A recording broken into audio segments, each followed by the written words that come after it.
How's it going, everyone? Welcome to this painting tutorial. In this video we're going to look at how to paint Night Lords for Horus Heresy Warhammer 30k. This color scheme, you can use it to paint your Night Lords for Warhammer 40k as well. And this color is slightly different than my Sevatar tutorial that I did on the past, but I think I like it a little bit better, but it's very similar.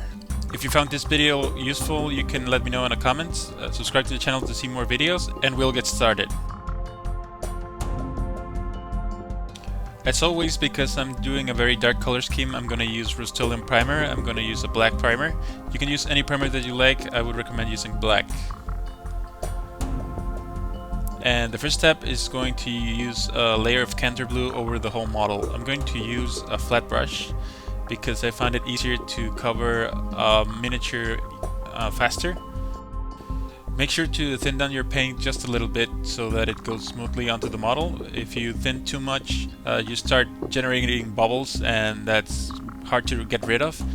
But just enough to apply it smoothly, and applying a very quick layer, moving quickly around the model, and not moving the paint while it's drying because you're gonna break it and create strokes and stuff. So just apply it as quickly as you can, spread the paint thin, and that's it. Next, I'm going to use Nuln Oil, and this color I'm going to use it to line all of the crevices with a small detail brush. Be very careful to be neat and clean so that you don't have to clean up, and that's very easy to do with a very dark color scheme because the dark color scheme doesn't take wash as strong as a very light color scheme. So that's why I used Nuln Oil as well, because if you use a blue wash that is not that dark, it's barely gonna be noticeable in a very dark color like Kantor blue. So that's why I'm using black. But just very carefully apply it on all of the crevices and just move around the model, and that's it. Once you have that down, I'm going to move on to use Kantor blue again to just clean out the model in places where the wash went that I didn't want it. For this model, I didn't have to clean up that much because you get the hang of it and it starts to get easier. But I'm just making sure that the model is well painted and just cleaning up. Next, I'm going to use Teclis blue. And you might notice right ahead that Teclis blue is a very light paint compared to Kantor blue. So it might not seem completely right when you're doing this, but I contend that this color looks very good because we're trying to make like a midnight kind of scheme on the color of this model, and we want very bright highlights. I think this blue with the very high saturation looks a lot more like a midnight sky on the edges, and it really makes it pop when combined with the lightning effect. You can use drying retarders or mediums to help you edge highlight. And then I'm going to use Fenrisian gray. This color is going to be the final highlight and the extreme highlight for all of the edges of the armor. This is going to only be used on the very places where the armor is sharpest, and it's going to give the brightest light on the armor, as well as toning down the very high saturation blue from the previous color. So don't use it too much, just use it on the sharpest edges, don't use it all over the edges, and this will create a kind of glowing effect on all of the edges of the armor.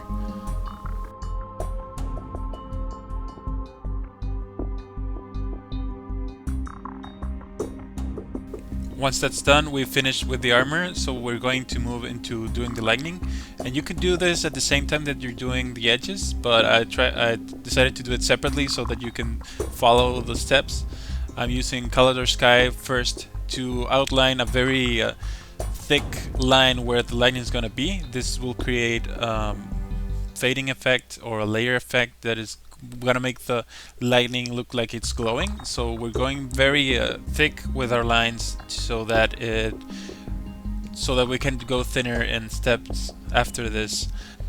Next, I'm using Teclis blue, and I'm doing a thinner line inside of the thicker line that I did on the last step, trying to not yet do the shape of the lightning bolt. It's just still the glowing effect, so leave a little bit of the previous color behind and don't do it as thin as the lightning bolt is going to be on the next step, which is now with the Fenrisian gray.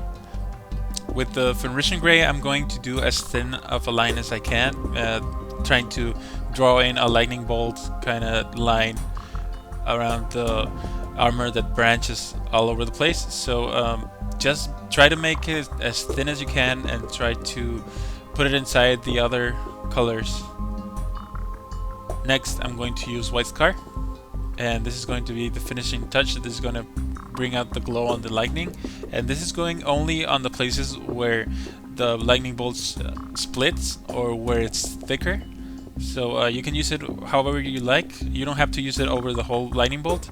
Just try to use it on places that are brighter, because the lightning bolt is spreading around the armor. And that's pretty much it. Once that's done, I'm going to go ahead and use Leadbelcher. Leadbelcher, I'm going to use it to paint all of the places that are going to be silver. The case of the bolter I usually paint it on black. This time I decided to do it on blue because I thought that it'll look good on an army that hangs outside on the night all the time. So I thought that it would combine. But you can paint it black if you want, or any color that you like, obviously.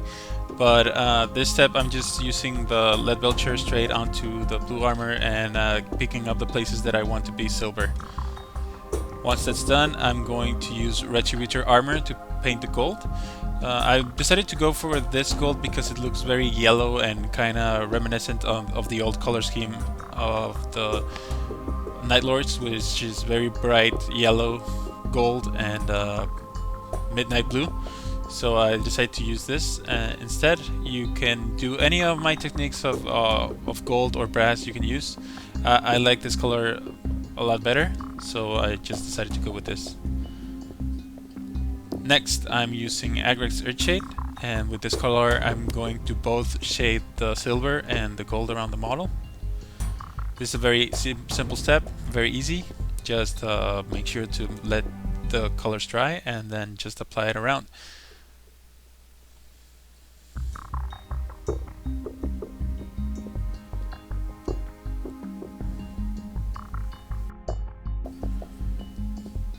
After that's done and dry, I'm going to use runefang steel, and with this color I'm going to edge highlight all of the silver parts. I'm not trying to cover the whole silver area, I'm just going to do the edges so that the wash makes the silver parts look worn out and more like iron, dark black iron, and also old and dirty. So I'm just picking up the edges and very bright places around the silver. Next, I'm using Retributor armor to give a cleanup to the gold again, and this is not very necessary because this model has very few gold areas. But if you have a model with more gold that the wash got over it, you may want to go back and clean up the brightest places.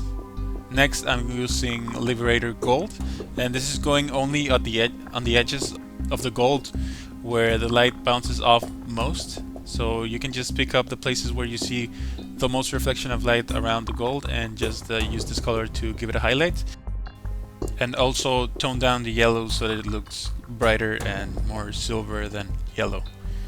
Next, I'm using Caliban green, and with this color I'm going to undercoat the eyes with this color just to make them look green, and then I'm going to move on to highlight it with Warpstone glow. This color is going to go on the front half of the lenses of the helmet.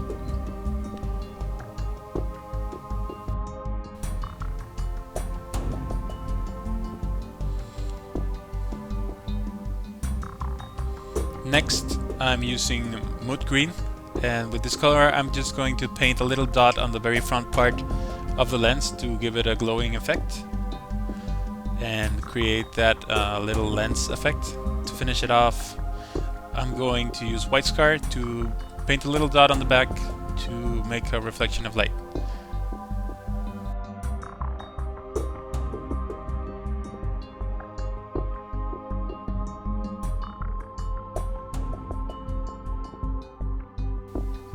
And this is the finished result. I have to say I had a lot of fun painting this model, and this is the way I'm going to paint all my Betrayal of Cal set. I think. I still have some legions to go through, and I don't know if I'll change my mind, but this is a very cool looking color scheme for 30k force, and their fluff and their color scheme is pretty cool. So I hope you liked this tutorial, and if you found it entertaining and helpful, please leave a comment, like this video, and subscribe to the channel to see more videos. Leave any comments with any questions that you may have. You can become my Patreon if you would like to support my channel, and let me know what you would like to see me do next. Thank you very much for watching, and I hope to see you on the next video.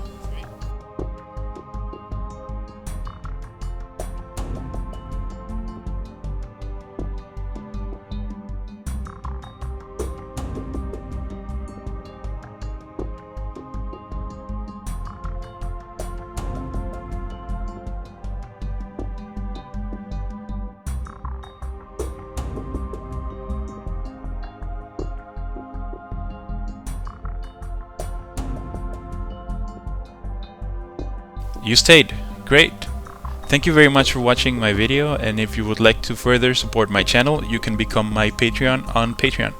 You can pledge as little as $1 a month, and you are helping me create more and better content. If you can't, that's fine, because you're helping my channel a lot just for watching and sharing, but you can read all of the details if you follow the link in the description below. I hope you can spare $1 to make this hobby of mine a job for which I can get paid. Thanks for watching, and I hope to see you on the next video.